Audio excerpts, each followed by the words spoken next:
제9과 안식일 화목과 소망 기억절.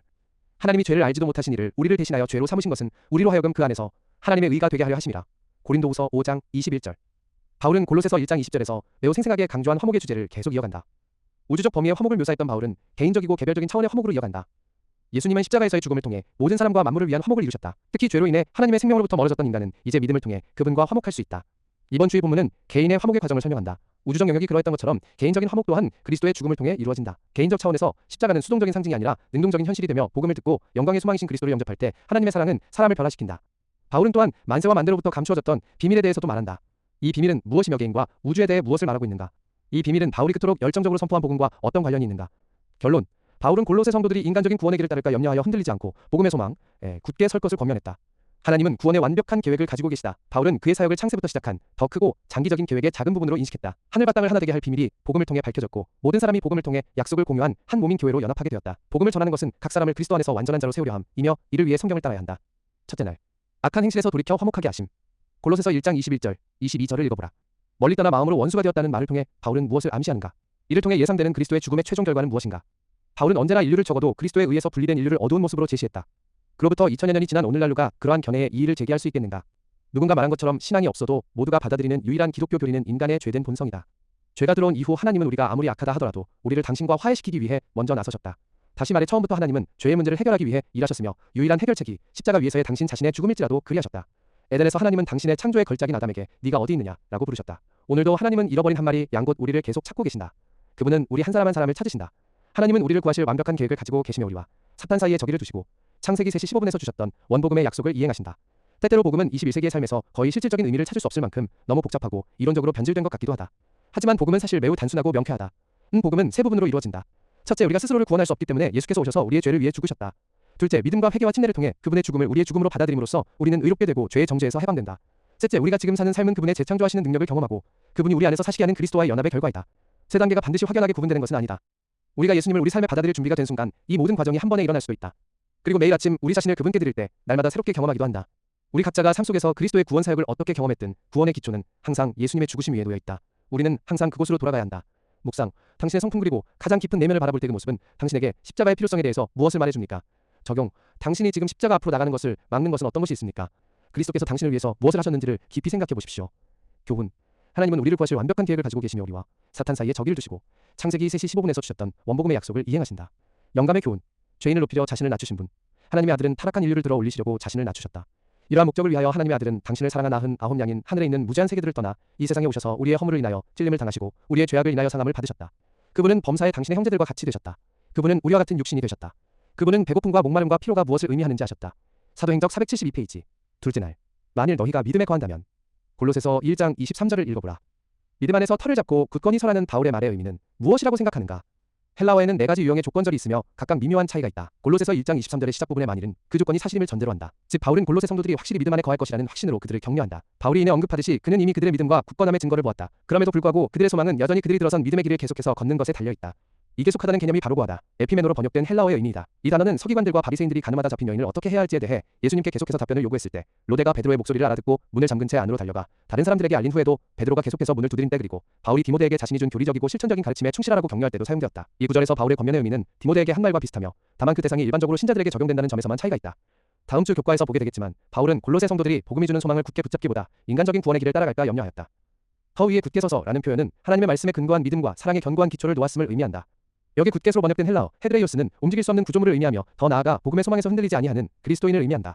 같은 단어가 고린도전서 15장 58절에서도 사용된다. 견고하며 흔들리지 말며 항상 주의 일에 더욱 힘쓰는 자들이 되라. 이는 너희 수고가 주 안에서 헛되지 않은 줄을 아치니라. 한 번 구원받으면 영원히 구원받는다는 일반적인 믿음과 달리 바울은 완전히 다른 것을 말하고 있다. 묵상 믿음을 계속해서 실천하는 것은 왜 중요합니까? 그것의 중요성에 대해 당신은 어떤 경험을 했습니까?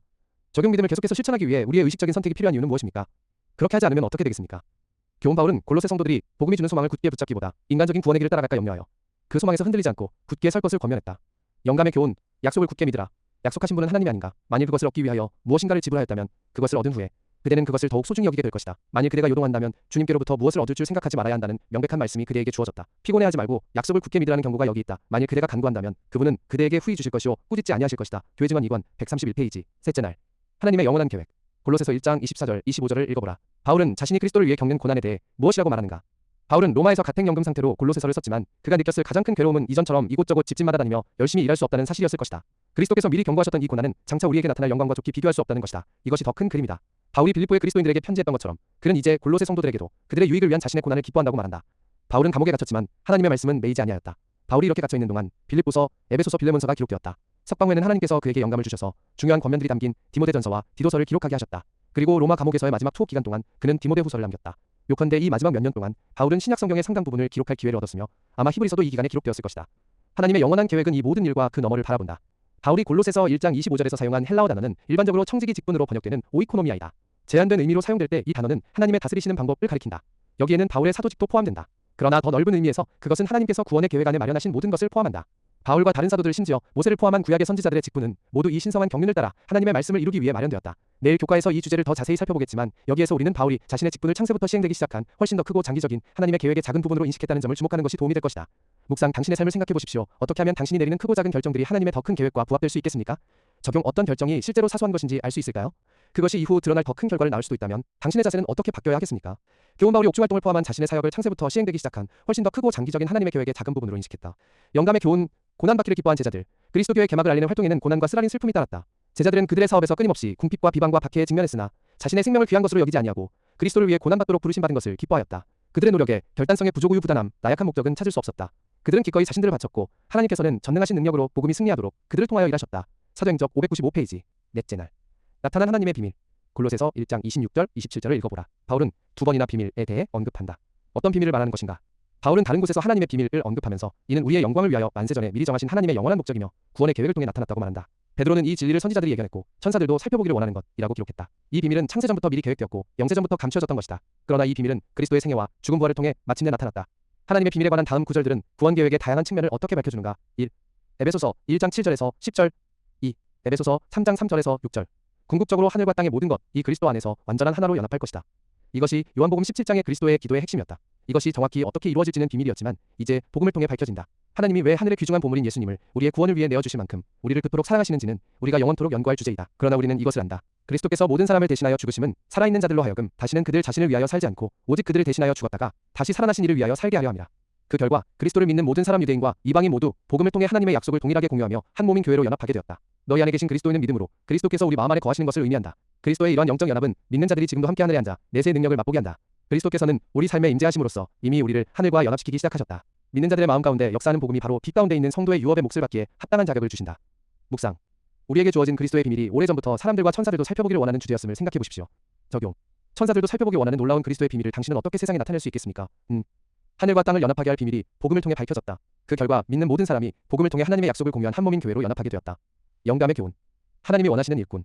그들이 마음속에 그들이 남들에게 전하는 진리의 생명과 능력을 깨닫지 않는다면 그분께서는 일꾼들의 사업을 받아들일 수가 없다. 그분께서는 열성과 적극성과 활동력이 부족한 것은 아무것도 받지 않으실 것이다. 이 위대한 사업을 위하여 경성과 과실의 풍성함이 요구된다. 하나님께서는 이타적인 일꾼을 원하신다. 사심없는 배품으로 일하고 사업에 대한 관심이 흐트러지지 않는 사람을 원하신다. 교회 증언 2권 502페이지. 다섯째 날. 복음의 능력. 골로새서 1장 28절 29절을 읽어보라. 바울의 초점은 무엇인가? 이 구절에 각 사람 이 세 번 반복된 이유는 무엇이라고 생각하는가? 바울의 설교의 초점은 그리스도 십자가에 달리신 그리스도였다. 에베소서 5장 27절은 그리스도의 희생의 목적이 자기 앞에 영광스러운 교회로 세우사 티나 주름 잡힌 것이나 이런 것들이 없이 거룩하고 흠이 없게 하려 하심이라고 말한다. 따라서 바울의 복음 전파의 목표는 각 사람을 그리스도 안에서 완전한 자로 세우려 합니다. 그는 가르치고 경고함으로 일을 행한다. 곧 그리스도교 교리와 실천의 여러 요점을 가르치고 복음을 거절하는 것의 결과와 거짓 교사들의 위험을 경고한다. 성경의 가르침을 받아들이고 경고에 귀 기울이는 것이 바로 우리가 완전한 그리스도인으로 성장하는 방법이다. 성장은 중요한 개념이다. 갓난아기의 부모는 처음 말을 하고 걷는 법을 배우고 읽기 시작하는 등의 모든 과정을 기뻐한다. 그러나 아이가 몇 년이 지나도 걷거나 말하지 못한다면 어떤 부모가 놀라지 않겠는가? 성장과 발달은 정상적이고 당연한 것이다. 그리스도인의 삶도 마찬가지이다. 완전함으로 번역된 헬라어 텔레이오스는 흠없는 완벽함을 의미한다. 그리스도인의 성장 과정을 통해 우리는 하나님의 율법의 깊이와 그 요구사항이 심히 넓다는 사실을 절실히 느끼게 된다. 우리는 그것이 마음의 생각과 뜻을 살피는 것까지 미친다는 것을 깨닫는다. 그리고 조심해야 한다. 그것이 바울이 골로새서 1장 28절에서 경고라는 단어를 사용한 이유이다. 어떤 길은 보기에 오르나 그것의 끝은 사망의 길이다. 영적 분별력은 성령의 인도하심을 따른 하나님의 말씀에 대한 지식에서 나온다. 거짓 가르침은 대개 어느 정도 진리를 포함하지만 성경이 말하는 것에서 무언가를 더하거나 빼버린다. 후자의 경우 하나님 말씀을 직접적으로 의심하지 않더라도 적어도 그것이 정말 가능한지 혹은 우리 시대에 적용할 수 있는지 의문을 제기함으로 종종 성공한다. 도리적 진리와 오류를 분별할 때 우리는 뱀처럼 지혜로우면서도 비둘기처럼 순결해야 한다. 묵상.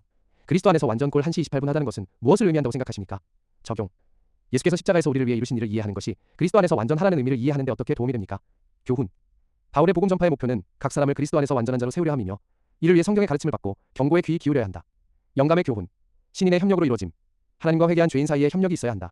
인간은 그로 하여금 완전을 얻지 못하게 방해하는 것을 이기기 위하여 열렬히 노력하여야 한다. 그러나 인간은 성공을 얻기 위하여 전적으로 하나님을 의지해야 한다. 인간의 노력 그 자체로는 충분하지 않다. 하나님의 능력의 도움 없이는 아무 소용이 없다. 하나님께서 일하시고 인간이 일해야 한다. 유혹에 대한 저항은 인간이 해야 하며 그는 그의 능력을 하나님께로부터 얻어야 한다. 사도행적 482페이지. 다섯째 날. 더 깊은 연구를 위해. 우리에게는 하나님의 율법의 요구를 충족할 만한 자신의 의로움은 전혀 없다. 그러나 그리스도께서 우리를 위하여 피할 길을 열어주셨다. 그대가 자신을 그분께 바치고 그분을 자신의 구주로 받아들이면 그대의 생애가 아무리 악하였을지라도 그의 공로로 인하여 그대는 의롭다 하심을 얻는다. 그리스도의 품성이 그대의 품성을 대신하게 되고 그대는 죄를 도무지 범하지 않은 것처럼 하나님의 앞에 받아들여진 바 된다. 이뿐만 아니라 그리스도께서는 마음을 변화시키신다. 예수님은 믿음으로 말미암아 그대의 마음 가운데 거하신다. 그대는 믿음과 그대의 의지를 계속해서 그분에게 드림으로써 그리스도와의 이 연결을 유지해야 한다. 그대가 이렇게 하는 한 그분은 그대가 원하고 행하는 것을 당신의 기쁘신 뜻대로 행하게 하실 것이다. 그러므로 우리는 아무 자랑할 것이 없다. 우리는 스스로 높일 까닭이 없다. 우리의 소망의 유일한 근거는 우리에게 입혀주신 그리스도의 의와 우리 안에서 우리를 통하여 역사하시는 성령으로 말미암아 이루어지는 의에 있다. 정로의 계단 62페이지. 많은 영혼이 우리에게서 떨어져 나가 미혹하는 영들과 마귀의 교훈을 따를 것에 대하여 나는 매우 강한 기별을 받아왔다. 주님께서는 진리를 믿노라고 주장하는 모든 영혼이 무엇이 진리인지에 대하여 분명한 지식을 갖게 되기를 바라신다. 복음전도 363페이지.